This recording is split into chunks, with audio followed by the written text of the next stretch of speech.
একজন মানুষের কাছে যখন এত বড় মাপের হুমকি আসে তখন তার নিঃসন্দেহে অত্যন্ত দুঃখজনক এবং উদ্বেগের। এবার সৌরভ গাঙ্গুলির বাড়ির দরজায় এসে পৌঁছেছে এমনই এক হুমকির চিঠি। হ্যাঁ, ঠিক শুনছেন, সৌরভ গাঙ্গুলি।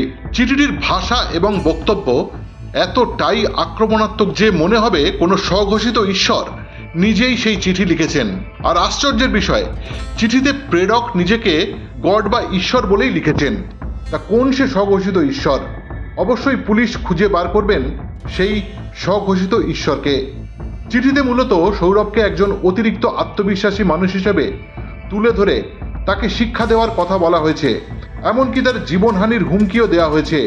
কারোর সঙ্গে মতবিরোধ থাকতেই পারে, কারোর কোনো কাজ বা সিদ্ধান্ত আপনার পছন্দ না হতে পারে, কিন্তু সেই মতবিরোধ কখনো মৃত্যুর হুমকি দেওয়ার পর্যায়ে পৌঁছতে পারে না। আর কখনো ব্যক্তির পাশাপাশি তার পরিবারকেও মৃত্যুর হুমকি দেওয়া নিঃসন্দেহে আরও গুরুতর এবং উদ্বেগজনক বিষয়।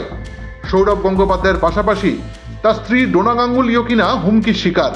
এই ঘটনায় গঙ্গোপাধ্যায় পরিবার প্রয়োজনীয় পদক্ষেপ নিয়েছে।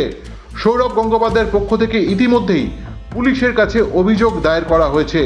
এখন তদন্তের মাধ্যমে বেরিয়ে আসার অপেক্ষা কে বা কারা এমন চিঠি লিখে বাংলার মানুষের কাছে অত্যন্ত প্রিয় এবং দেশের ক্রিকেটের অন্যতম বড় নায়ক সৌরভ গঙ্গোপাধ্যায়কে হুমকি দেওয়ার সাহস দেখালো।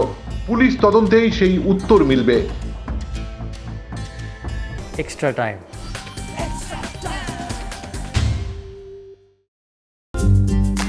লেটেস্ট নিউজ আর এক্সক্লুসিভ ভিডিওর সঙ্গে আপডেট থাকতে এখনই সাবস্ক্রাইব করুন আমাদের ইউটিউব চ্যানেল। বেল আইকনে ক্লিক করতে ভুলবেন না যেন।